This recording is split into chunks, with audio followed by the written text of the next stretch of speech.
Golden State Media Concepts Baseball Podcast. We cover everything Major League, from spring training to the World Series. We've got your favorite club covered, from New York to Boston to LA. This is the Golden State Media Concepts Baseball Podcast.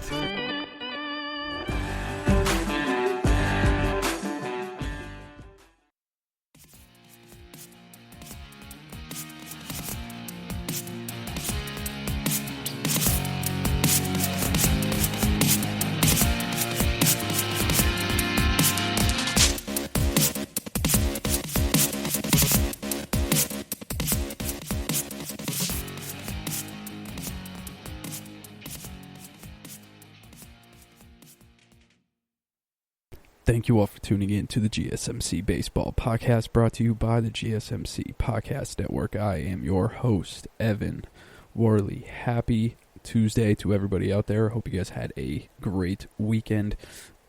I did not really do anything. This weekend we just had standard workouts for our tournament, or for our select team, and then I just came back and watched football, went to the gym. Didn't really do a ton. There's not really much to do, really. I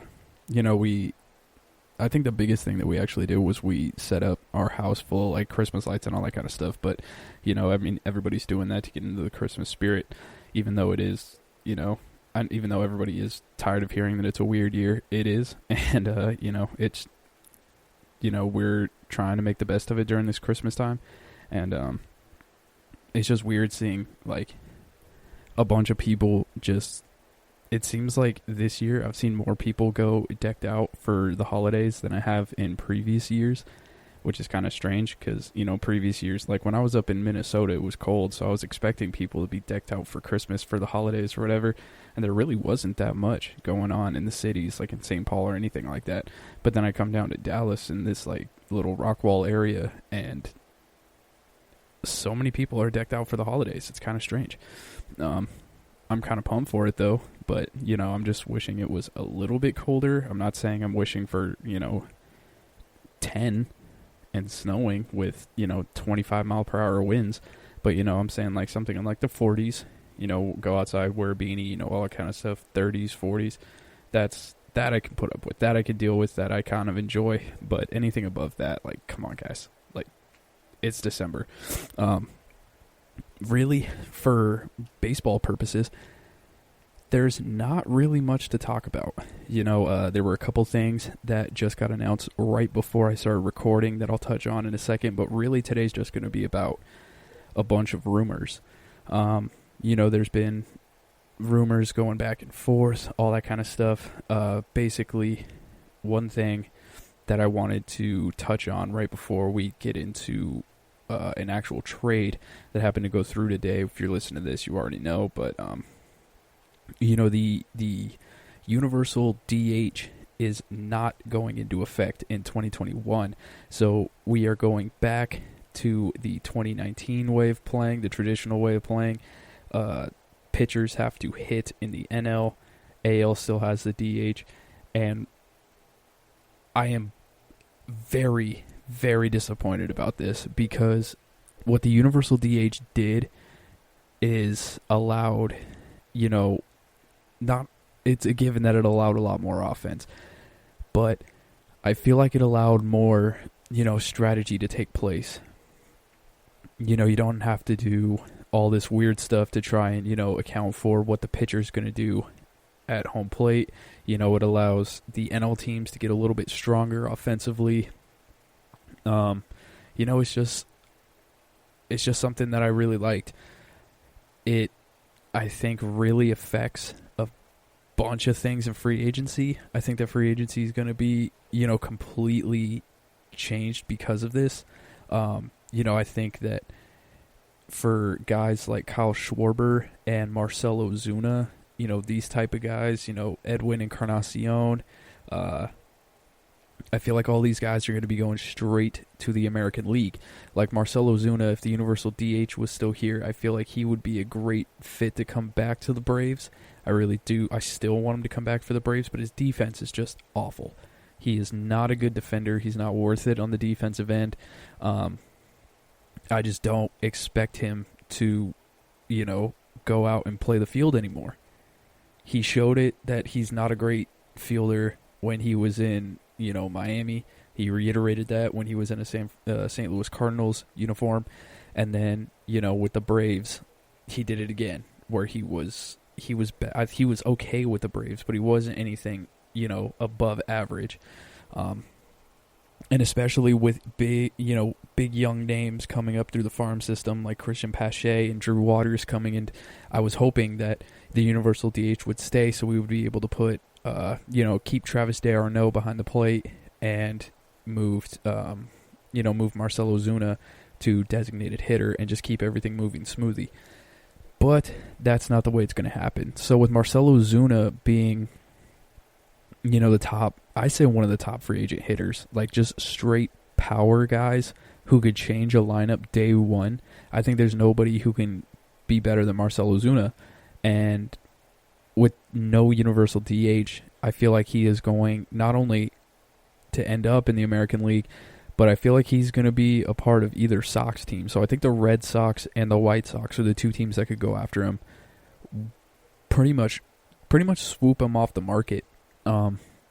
Just the way that they're ready to play. With the White Sox getting rid of Edwin Encarnacion after the pretty bad year he had this year, I don't see how with the, Hispanic connection, the Latin influence that they have on the team, like the White Sox are, all the big players are from Latin America. So one thing that Marcell Ozuna did very well is he was always able to connect with the Latin Americans on the Atlanta Braves. He was always next to, Ozzie Albies, Ronald Acuna, and kind of bringing them along the way. Like, there's a lot of young, promising Latin American players in Chicago for the White Sox. Like, if you're telling me you can bring in Marcell Ozuna and he could have an impact on Luis Robert, he can have an impact on Eloy Jimenez, he can have an impact on, Yasmani Grandal, Yoan Moncada, like, there's a big influence that he can have on that type of roster. And I feel like if I was Jerry Reinsdorf and I was a part of, I was the owner of the White Sox, and I had, I saved a lot of money on Luis Robert, I saved a lot of money on Eloy Jimenez, I saved money on Yoan Moncada, splurge. I would absolutely 100% splurge on Marcell Ozuna and just bring him in and see what they can do. Because he took the Braves. I mean, if you look at the past of the Braves, like, they have not been able to hit in a playoff series ever. That's the one thing that's held them back pretty much since their World Series attempt in 1990, or the World Series championship in 1995, or their, NLCS appearance in 2000. They've never been able to hit. Even in this past decade when they made it, and they had the number one offense with, Freddie Freeman and Chipper Jones and Justin Upton and Jason Hayward and all these guys, really big names, and they were just crushing homers throughout the regular season. They would always run into a team that pitched rather well in the first round of the postseason, and they would get shut out and bounced like they were nothing, even though they had the number one offense. They've never been able to hit in the playoffs, and then you bring Marcell Ozuna in for 1 year, the year after he absolutely crushed us with the St. Louis Cardinals, and next thing you know, we're a game away from the World Series. That's a huge influence. And I think that either team, I think anybody in the American League should, if you have an opening at the designated hitter, I think you should be blowing up whoever, his agent is trying to get him there. But I feel like it's definitely going to be someone with the Sox. What the Red Sox are getting held back on is, JD Martinez. You can't get rid of JD Martinez because essentially you chose JD over Mookie Betts, which was dumb incredibly, incredibly dumb, but it's what you chose. So you can't choose JD Martinez over Mookie Betts and then give up on him after a 2020 season. You can't do it. And he hasn't played the field in forever, so you have to, give him some time to really, bounce back. So you have to play one of them in the field. And I guarantee you, if you do, it's going to be Marcell Ozuna. And with that, you're getting Manny Ramirez all over again. Now, do you want to live with Manny Ramirez all over again? Most Red Sox fans would say, yeah. I mean, Manny, was a key point in 2 World Series runs, crushed homer after homer after homer, had big moment after big moment. And yeah, did he screw around a little bit? Did he have his moments? Yeah, but that was just who he was, and you kind of dealt with it because he was one of the most feared hitters in the game. So, with Marcell Ozuna going to Boston, and if JD Martinez is able to have a bounce back season, or, you can kind of move, move some pieces around, probably move Marcell Ozuna to the infield, do that left field to first base thing for, older guys who are trying to prolong their career and just find something that fits so they're not a complete and utter defensive liability. It helps. It works. Maybe if he can make that adjustment. I don't think he's, going to, but, it's something at least. I don't know what's going to happen, but the new universal DH, I think that leaves Marcell Ozuna to go to one of the Sox. I think Kyle Schwarber, I think Daniel Vogelbach, where did he go? Didn't he go to Toronto? If Daniel Vogelbach went to Toronto, I feel like the Blue Jays will also try and make a stab at Kyle Schwarber. I hear the Yankees, everything I've read is that the Yankees are going to go after him the most. I don't think it's smart. I mean, obviously, giant left-handed bat, short porch and left, all that. I get that. But you're already kind of log jammed in the lineup, and a really big dude who Ks a whole bunch and who only has a 230 career batting average. Unless you have some magic potion in there that'll make him hit the ball a little bit more, I don't think he's gonna fit with the Yankees. He's only gonna be because what if Judge? This is a big what if, but what if Judge, Stanton, and Voit are all healthy in the lineup at the same time? And Aaron Hicks is healthy. And, if the Yankees put in a healthy season, I don't know if they're going to have, how they're going to get Kyle Schwarber on the field to even play. So I don't feel like Kyle Schwarber is going to be a fit with the Yankees at all whatsoever. I feel like he's fits. He really does fit for the American League. I could see, maybe some team in the AL West. I'm not going to say the Astros. I'll say for the fun of it, maybe the Rangers, they're rebuilding. Maybe they're trying, strike lightning in a bottle. But then again, where are you going to play him? Are you going to put Joey Gallo back on the field? Because I think Joey Gallo is the designated hitter. I could be wrong. I didn't watch a single. I'm not going to lie and sit here and say that I watched a single Texas Rangers game.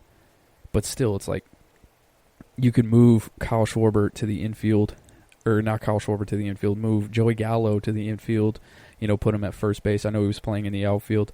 Move him to first, and then put, another, grab another center fielder or something like that, or bring up one of your prospects, and then have at your DH Kyle Schwarber and just see what he can do on a prove-it deal. Because, let's be real, he hasn't done anything to, warrant a big contract besides the 2016 World Series. And let's be fair, that was 4 years ago, and everybody saw what happened with Pablo Sandoval, with an overweight guy who just happened to exceed in the playoffs, and it kind of bit him. It happened with Pablo Sandoval, and it bit the Red Sox to the point where Pablo Sandoval made the most money on the Red Sox last year, and he played for the Braves and he played for the Giants. and he still has the most money coming off the books in Boston last year. You know, with that being said, it's like, I don't know what's going to happen. But I do see with this, Kyle Schwarber getting a prove-it deal in the AL, and Marcell Ozuna is going to get a big contract by an AL team or an NL team that's just going to put up with his, you know, defensive capabilities, but I think it's going to be a lot less money. And speaking of which, we did have a trade go through. I want to touch on this really quick. The Angels made a trade. You know, the Angels led the majors with 14 blown saves. They non-tendered 5 relievers on Wednesday, and including their closer, Hansel Robles.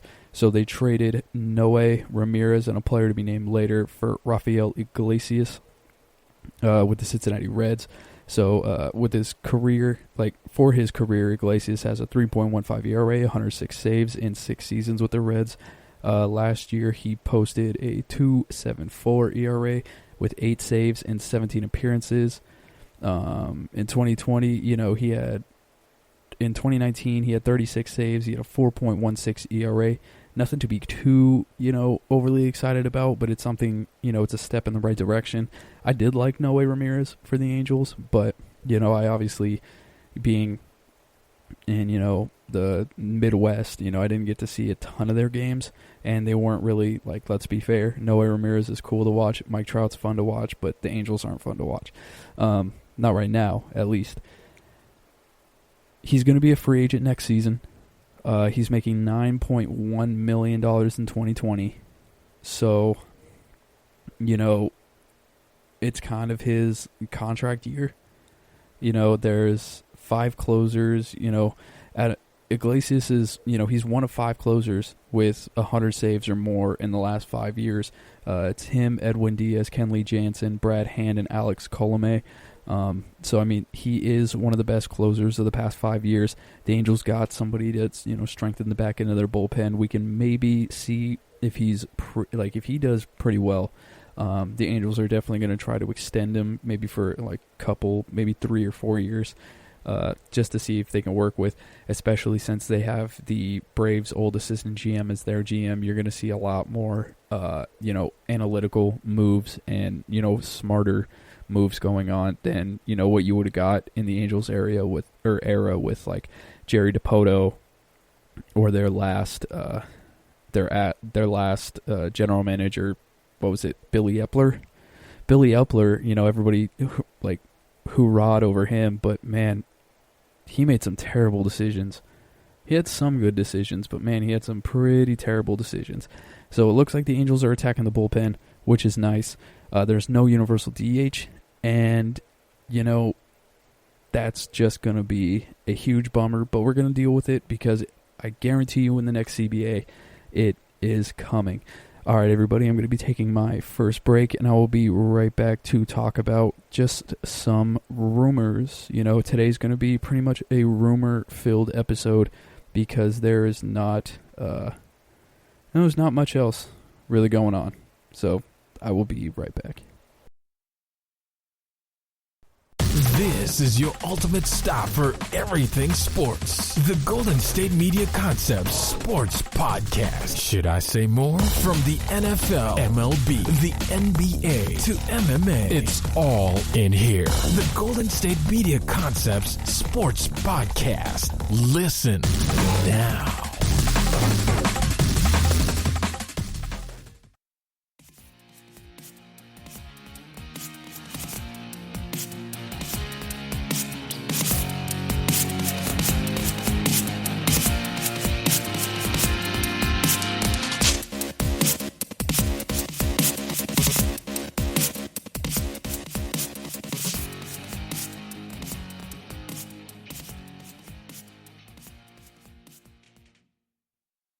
Okay, so let's talk about some trade rumors before we talk about free agent rumors.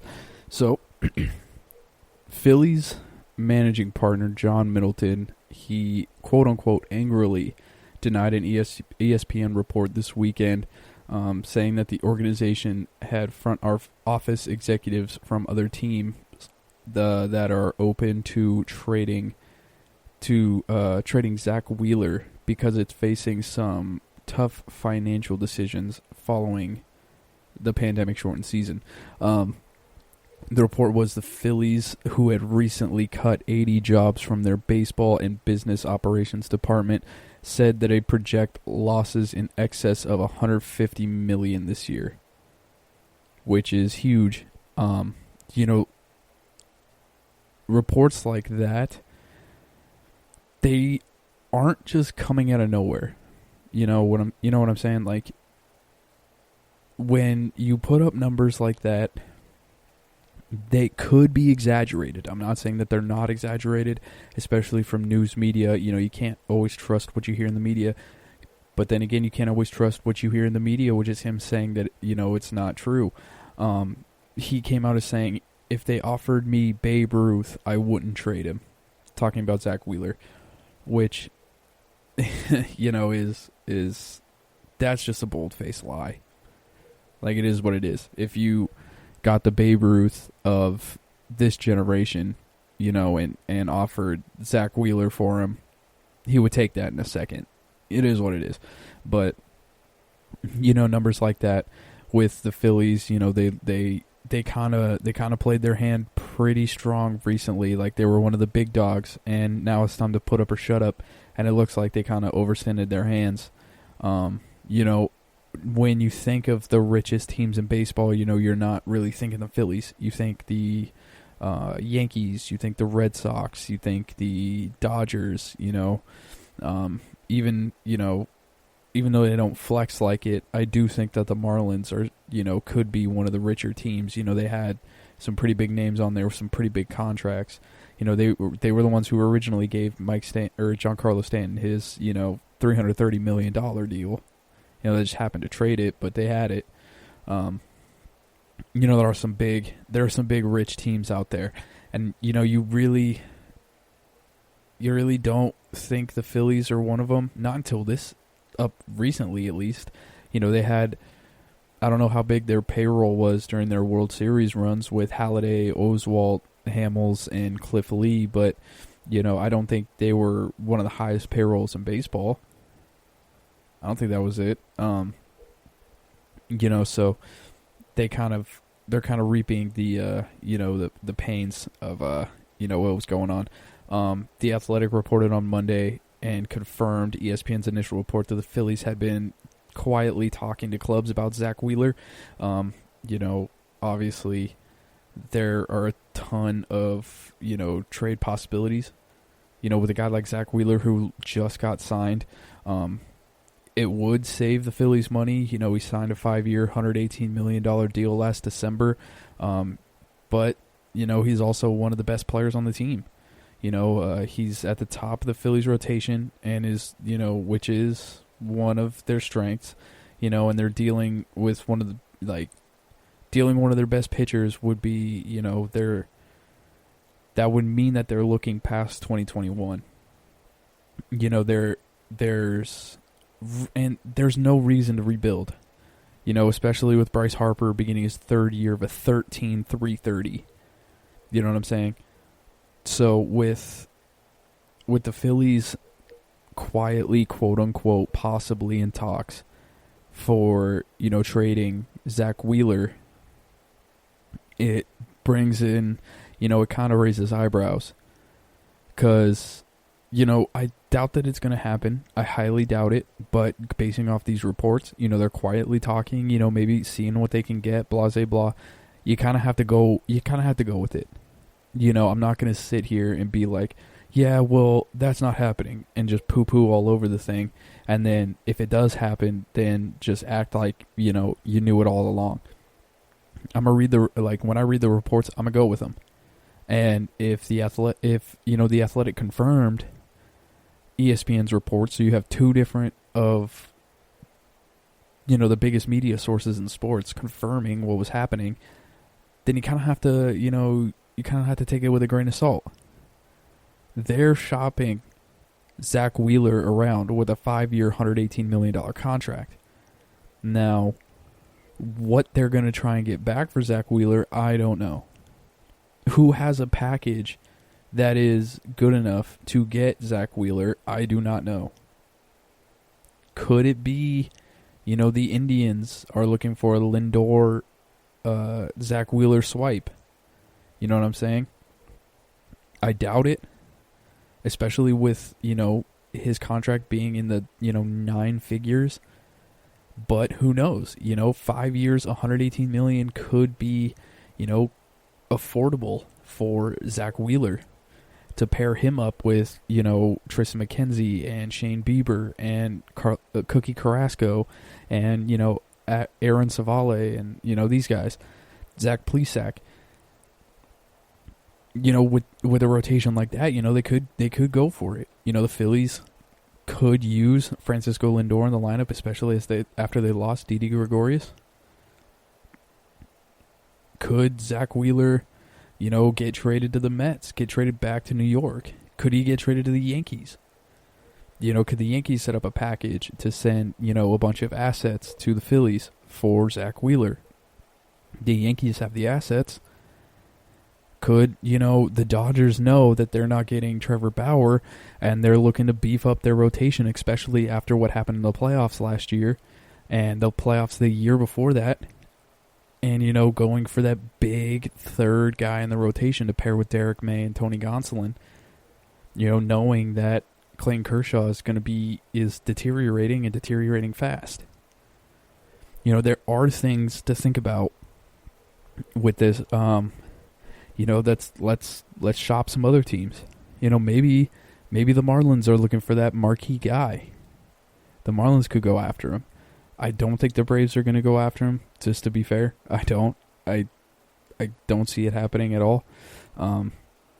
See who else do I think could go after Zach Wheeler?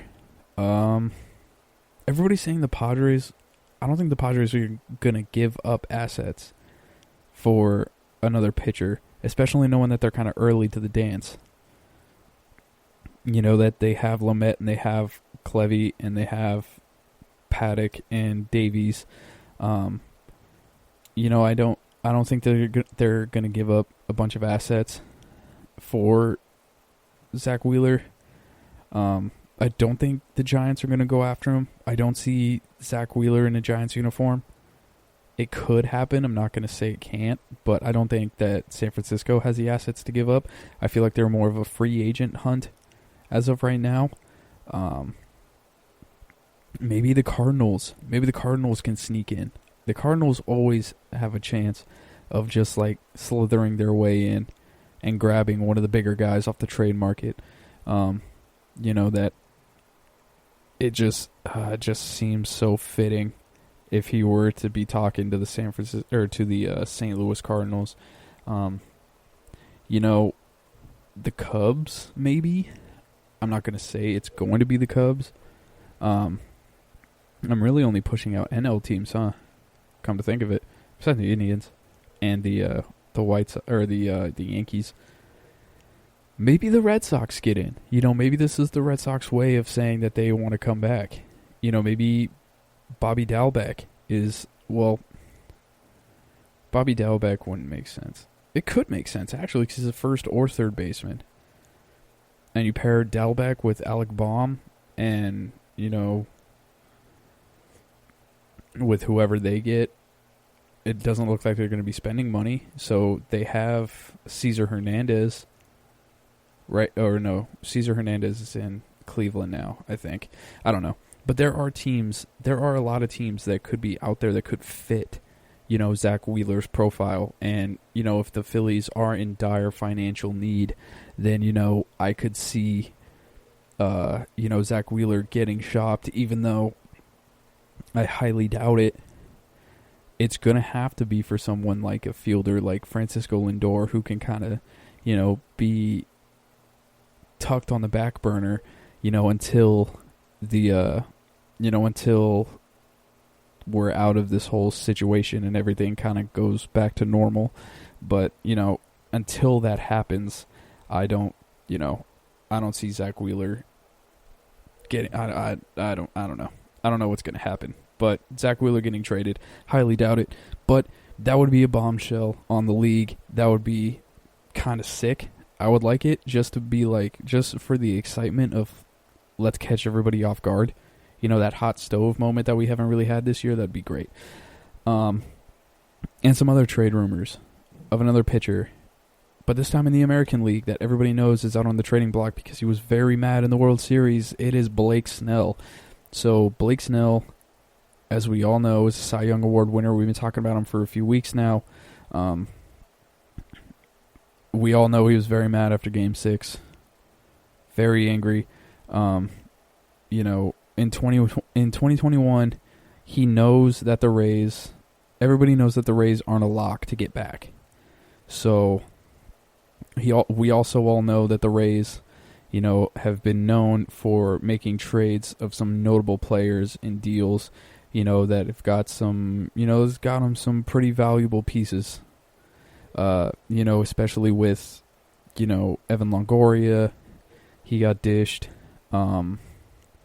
David Price, James Shields. I think Matt Garza got dished. Carl Crawford. You know, all these guys, like, there are a bunch of people who have, you know, gotten traded by the Rays just after, you know, having such a big year under their belt. Charlie Morton, you know, as we see, Charlie Morton's gone. He went to Atlanta for 1 year, $15 million. So that's a huge piece. That is a very huge piece.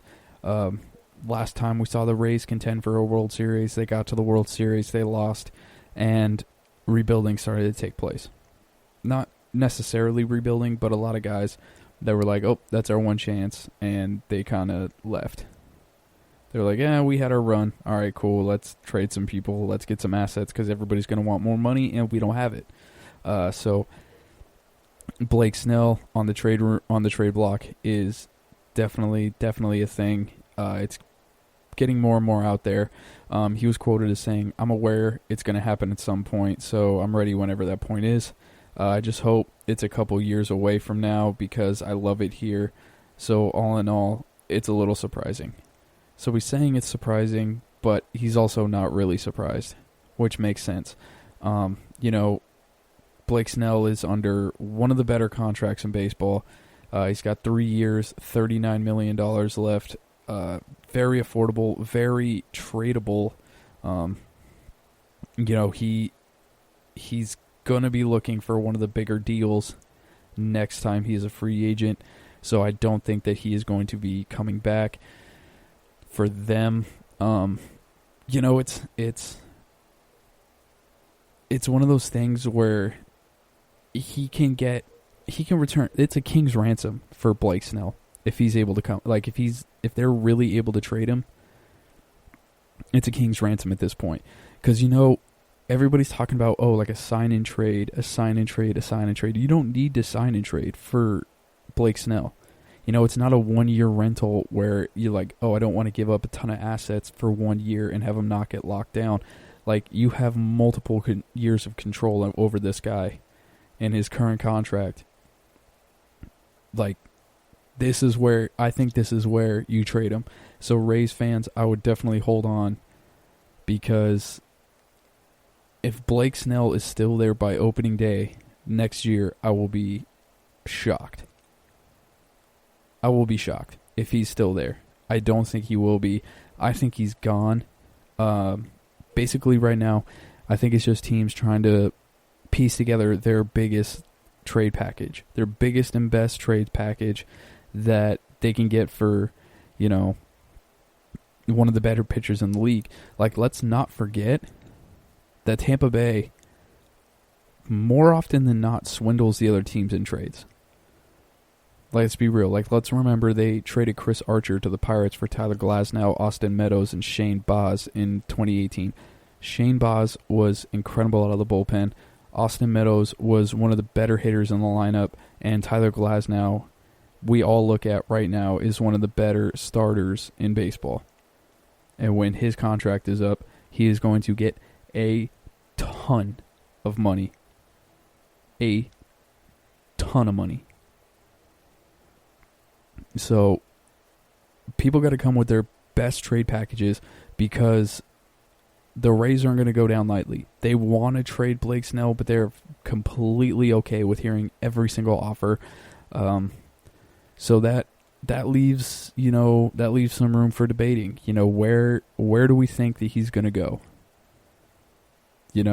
I've heard rumors to, like, my gut says the Giants. I've heard rumors to the Braves. I've heard rumors about, the Dodgers. I've heard rumors about, obviously there's rumors about the Mets going after him. Obviously there's the main contenders, all those guys. The Phillies, obviously probably not now, but, they have the Red Sox, the White Sox, the Yankees, all these guys that are going after Blake Snell right now. The Cardinals, all the same names as always, but my gut is still leaning on the San Francisco Giants. All right, everybody, I'm going to be taking a quick break, and I will be right back to talk about free agent news. So we just got some trade rumors. We got some free agent rumors along the way, and then we got more potential trade rumors to finish up the show. But this time, last episode we talked about Kyle Schwarber, but this episode we're going to be talking about another Cub, Kris Bryant. But before we get on to that, let's talk about some free agents. Tired of searching the vast jungle of podcasts? Now listen close and hear this out. There's a podcast network that covers just about everything that you've been searching. Hey! The Golden State Media Concepts Podcast Network is here. Nothing less than a podcast bliss with endless hours of podcast coverage. From news, sports, music, fashion, cooking, entertainment, fantasy, football, and so much more. So stop lurking around and go straight out to the Golden State Media Concepts Podcast Network. Guaranteed to fill that podcast itch. Whatever it may be. Visit us at www.gsmcpodcast.com. Follow us on Facebook and Twitter, and download us on iTunes, SoundCloud, and Google Play.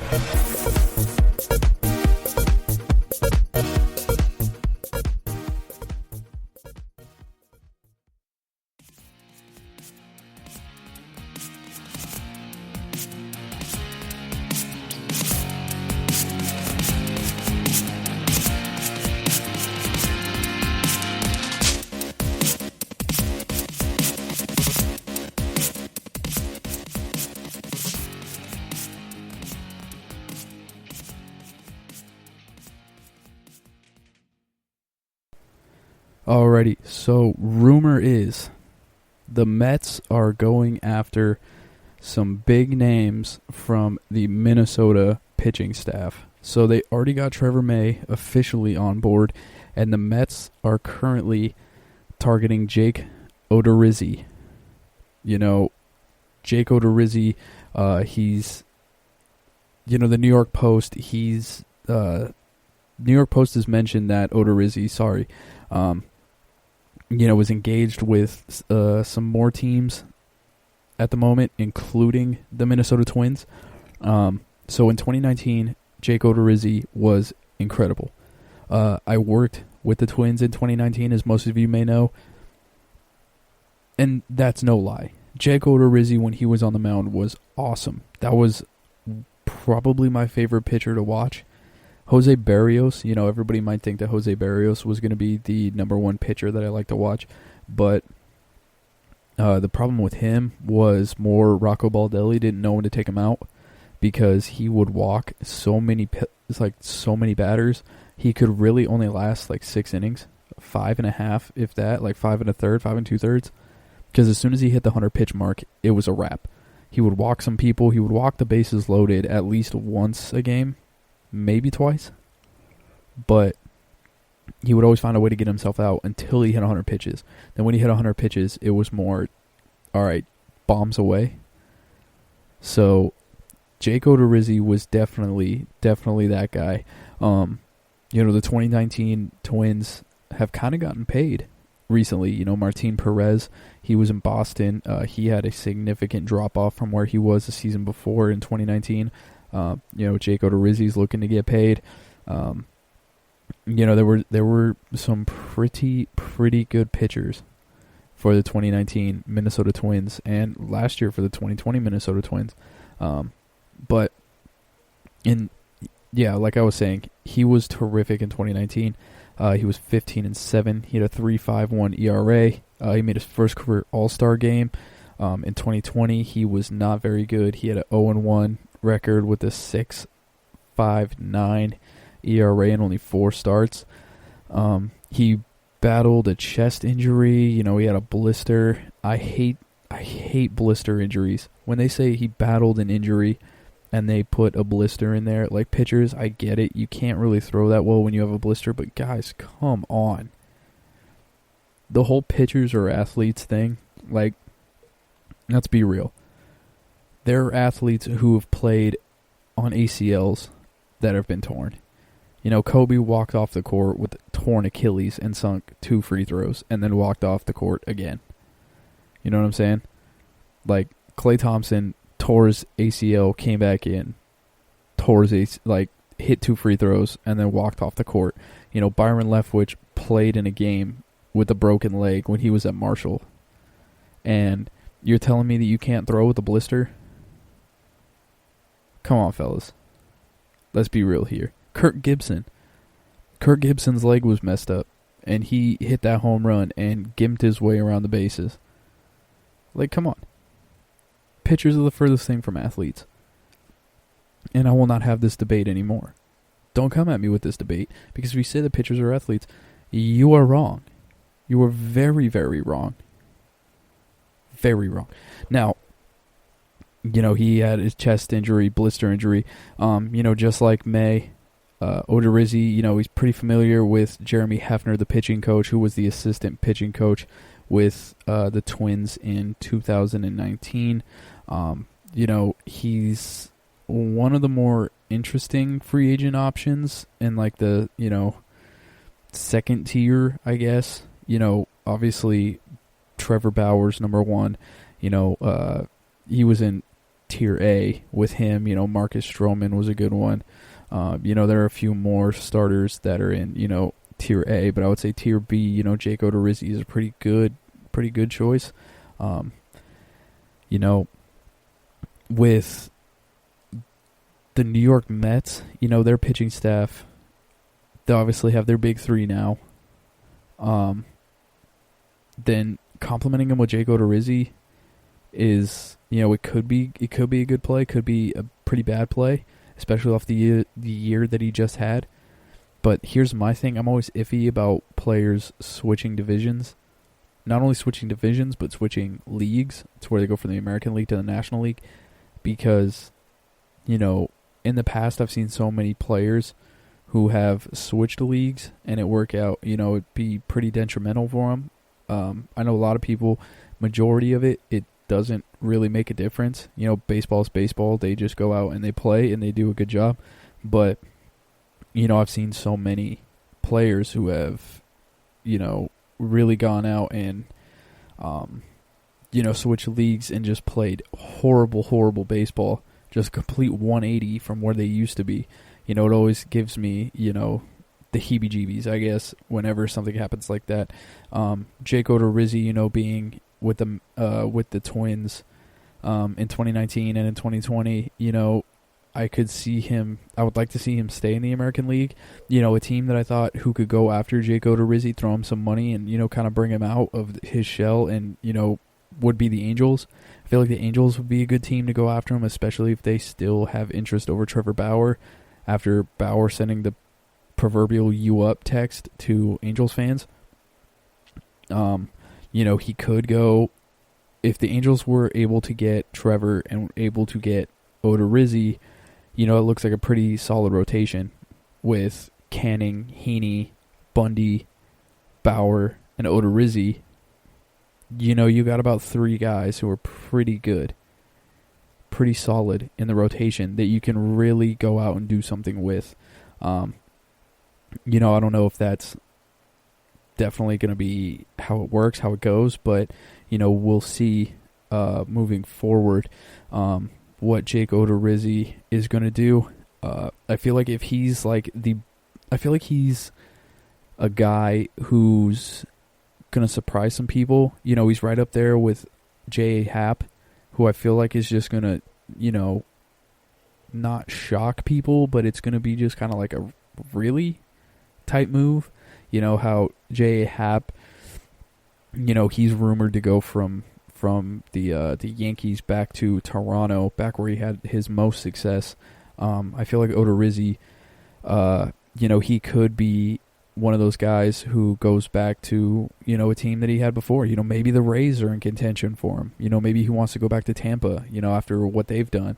You know, maybe he's a big piece for Atlanta. You know, maybe he's a piece for, you know, maybe he's not the most, you know, interested on contending. He just wants to make money and ride out the rest of his career. He could go to Texas. You know what I'm saying? He could play for the Rangers.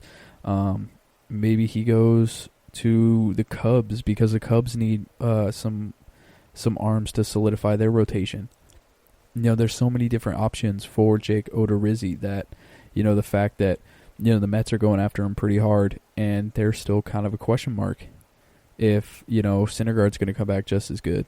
You know, how much more does DeGrom have in him? You know, if Marcus Stroman's going to stick around. Because if Odorizzi signs a long-term deal and, you know, Noah Syndergaard doesn't turn out what he, you know, doesn't come back like he used to be, and, you know, Marcus Stroman leaves, then he's kind of stuck there, and it's kind of like, like, what's going on? You know what I'm saying? So, you know, these are, you know, they're a little ridiculous questions, yeah, but they're necessary. They're definitely necessary questions that need to be asked. So we'll see what's going on with that. And then some more news on, this time, a reliever, Liam Hendriks. So we broke down Liam Hendriks a few weeks ago on the show. Turns out from MLB.com's John Paul Morosi, the Phillies and the Giants are among teams showing the most interest in Hendriks. So, as we are well aware of, Philadelphia had the highest bullpen ERA in 2020 at a 7.06 mark. You know, San Francisco's was better, posting a 4.24 bullpen ERA. But, you know, they could not find a reliable closer.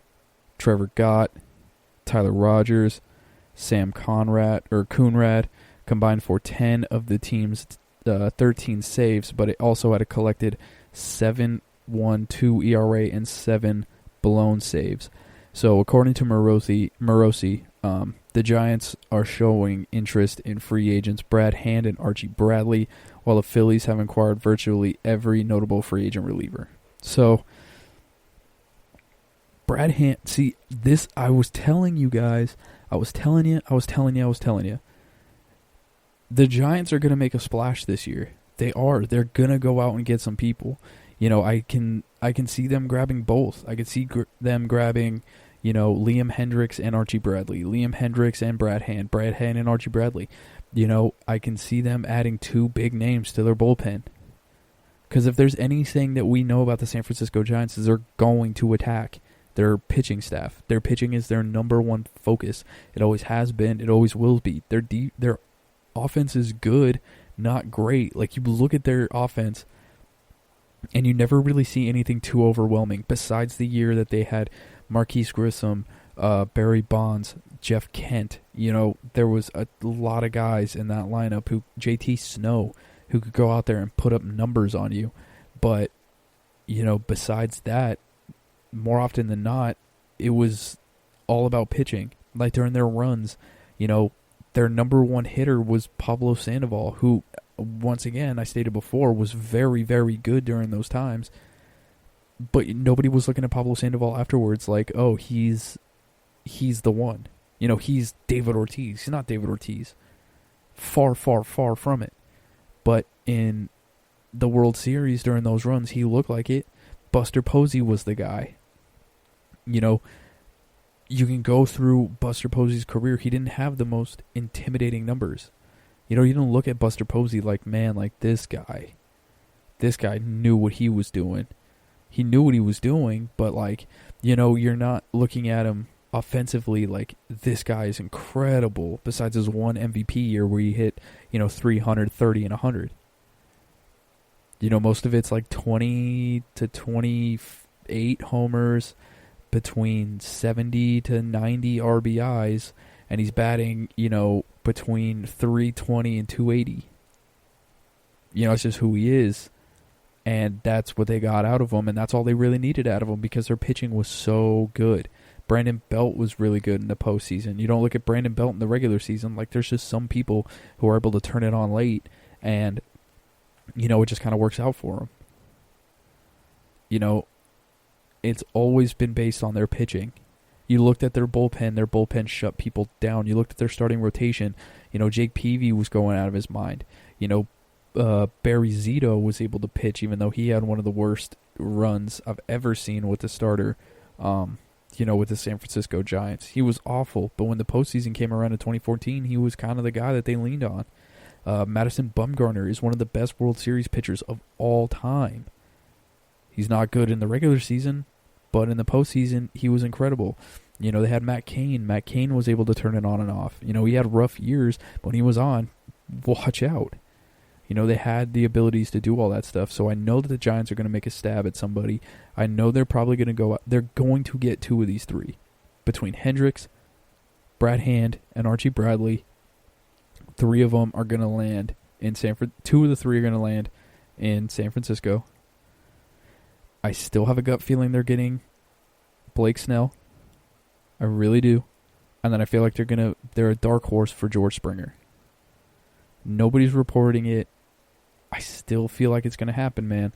George Springer will be wearing orange no matter what next year, whether that be the Giants, whether that be the Mets, or he goes back to the Astros, which he said he's not doing. But I still have a feeling that he's going to be wearing orange next year. So there's something about it, man. Trust me.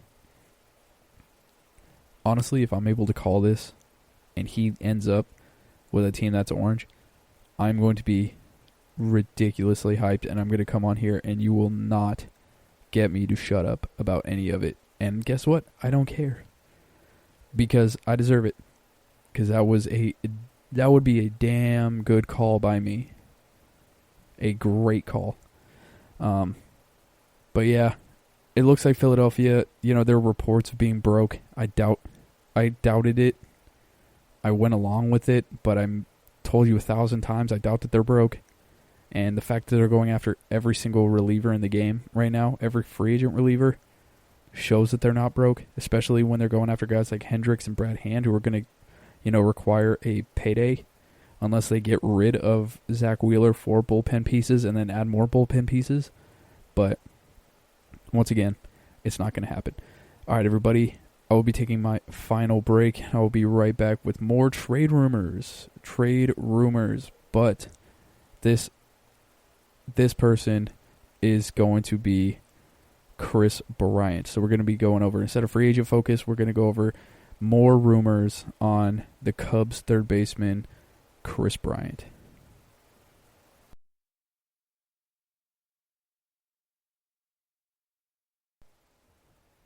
Want to know the latest in soccer? Then listen to the Golden State Media Concepts Soccer Podcast. From MLS, the World Cup, and the Premier League, we've got you covered. The latest updates, the hottest matches, and news on the league's top players. It's the Golden State Media Concepts Soccer Podcast. David Beckham scores the goal to take England all the way to the World Cup finals. Listen now.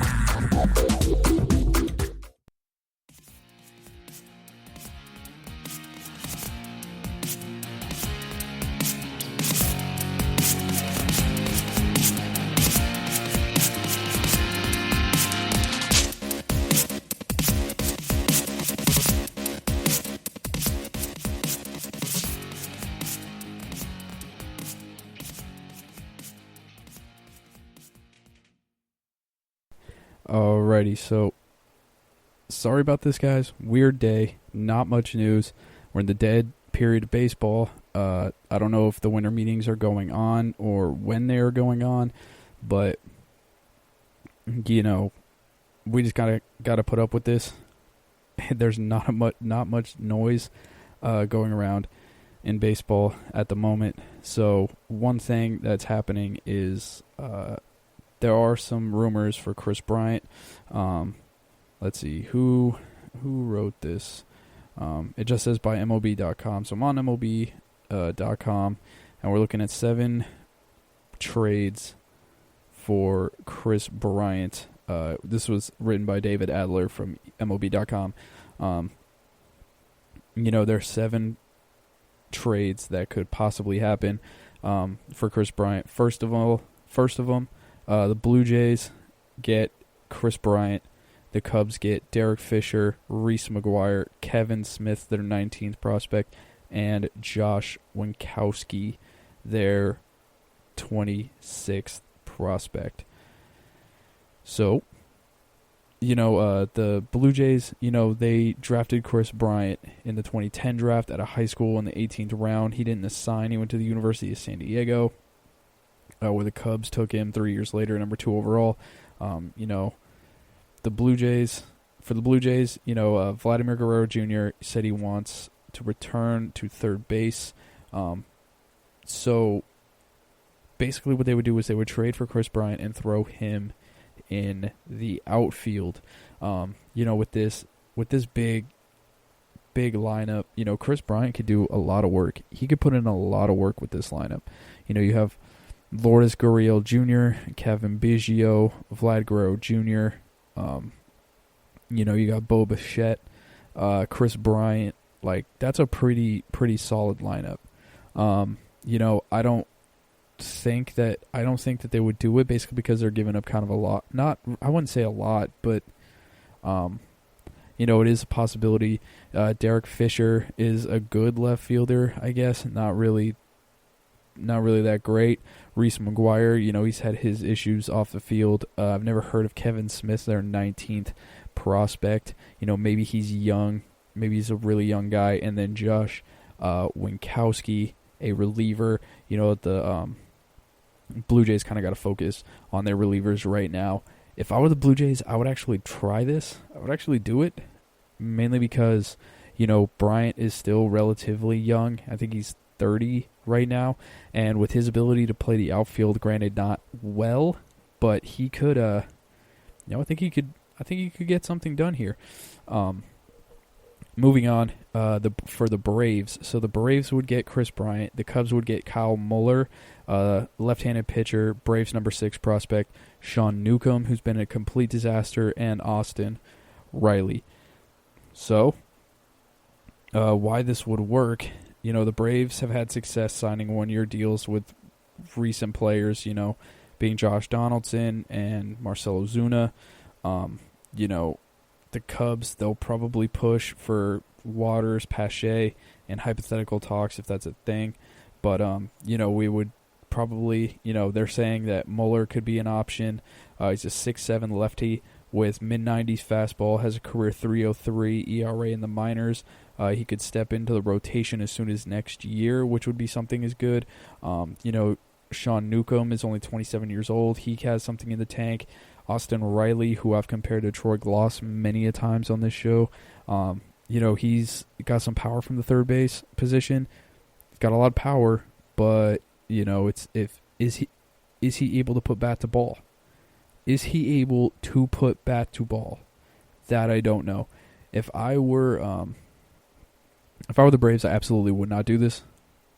With a 6'7" lefty throwing in the mid-90s, I would keep that. That's something that's pretty hard to find. I would find a way to get rid of Sean Newcomb. Austin Riley, I feel like, is a good keep. Play as an everyday type of guy because he's still very young. He's only 23 years old. So maybe he's able to find some consistency. And if he is able to find some, consistency, he could be the DH moving forward when the universal DH comes in the next CBA. Because I guarantee you that'll happen. I will bet money on that. I will hope if I'm able to bet on that, someone please let me know. I would love to be able to bet on the universal DH come to the National League in the next CBA. Absolutely, I would do it. But yeah, no, this is way too much for the Cubs. Sean Newcomb, fine. Austin Riley, fine, I guess.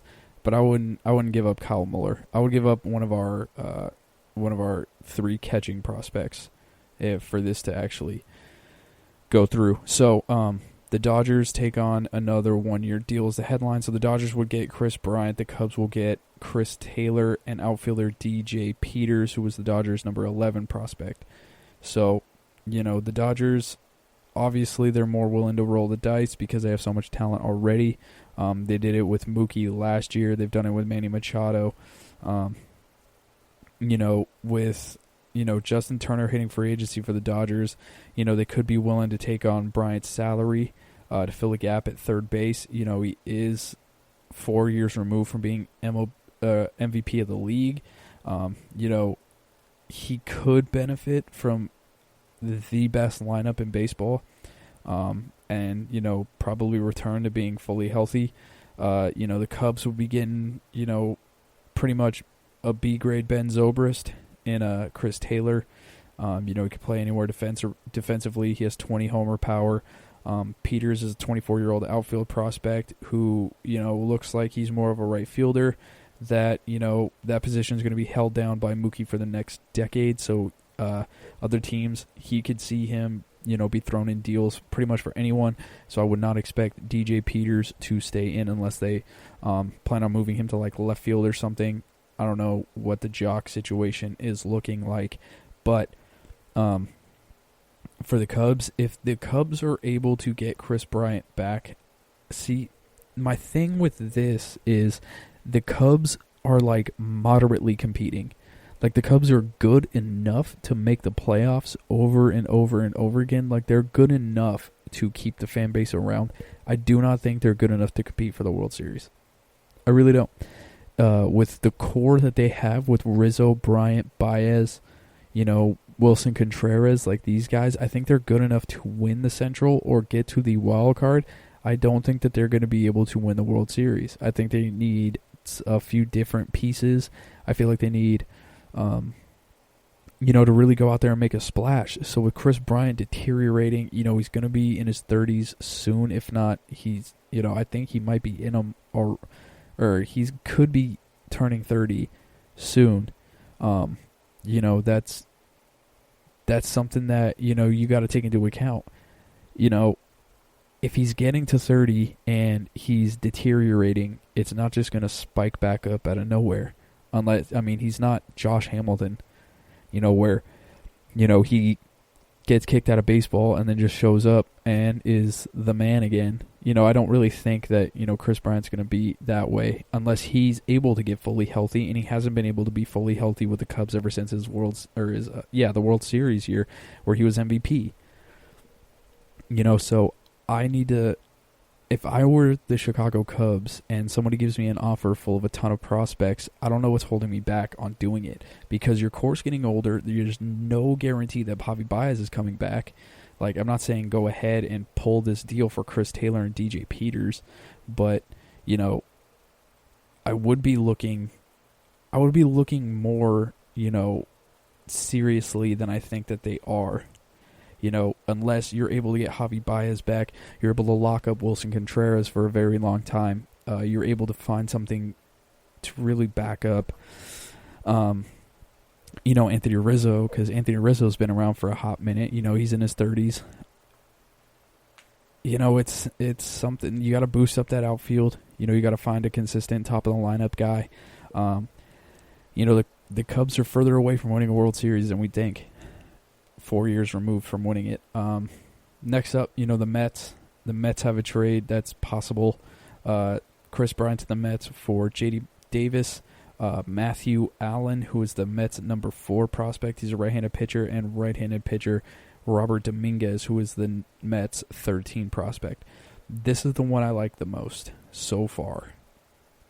I would say so far this is the one I like the most, mainly because, Brian is looking like a change in scenery guy. Pete Alonso, Michael Conforto, they already have a pretty good offense. Kris Bryant could fit in. He could bring some power to it to back up Pete Alonso or go ahead of Pete Alonso, behind Conforto, above Alonso, really just set into that kind of spot and, maybe reap the benefits. J.D. Davis is a pretty decent guy, pretty decent player. He is a third baseman and outfielder, so he can fill the Kris Bryant hole. They get 2 right-handed pitchers, one of the Mets' top prospects at that. And then you get the number 13 prospect for the Mets, really booster that pitching because, once again, like, pitching rules all.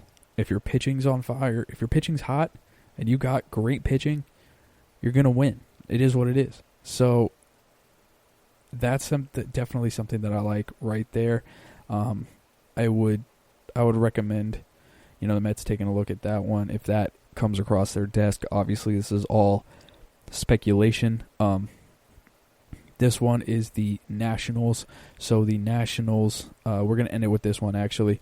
So the Nationals get Kris Bryant. The Cubs get Starlin Castro. He reunites with the Chicago Cubs. Right-handed pitcher Will Crowe, who is the number 3 prospect for the Washington Nationals. Left-handed pitcher Seth Romero, who is the number 9 prospect. And right-handed pitcher Sterling Sharp, who is the number 24 prospect. So this is the team, the Nationals, that I've heard the most about. They've been rumored to be considering a Bryant trade, and it makes sense. After Rendon left to the Angels, they didn't really get to experience, a true, defending championship.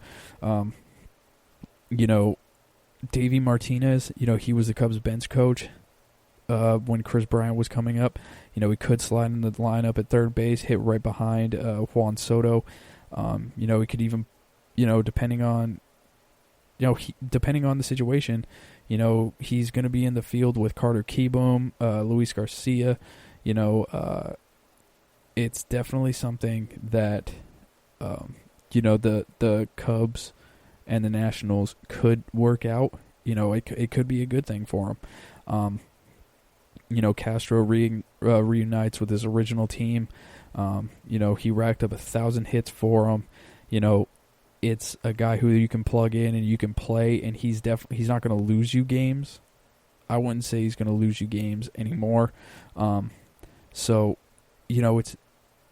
It's definitely something that boosts up their bullpen, boosts up their pitching.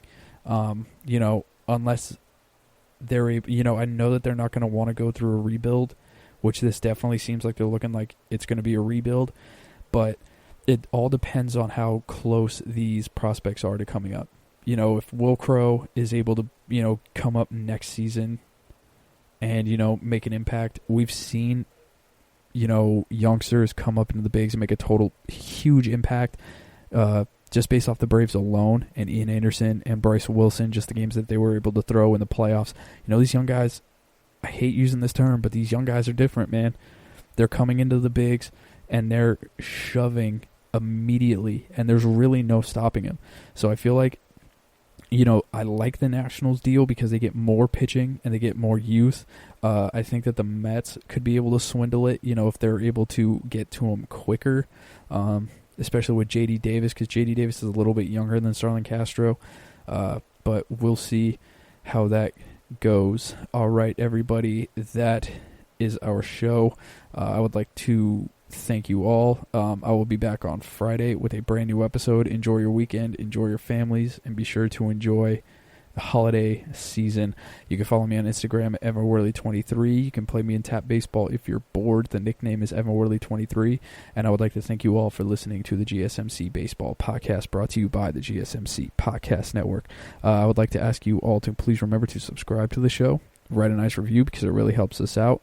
And if you could also follow us on Facebook, Twitter, and Instagram. Thank you all, and have a great night. You've been listening to the Golden State Media Concepts Baseball Podcast, part of the Golden State Media Concepts Podcast Network. You can find this show and others like it at www.gsmcpodcast.com. Download our podcast on iTunes, Stitcher, SoundCloud, and Google Play. Just type in GSMC to find all the shows from the Golden State Media Concepts Podcast Network, from movies to music, from sports to entertainment, and even weird news. You can also follow us on Twitter and on Facebook. Thank you, and we hope you have enjoyed today's program.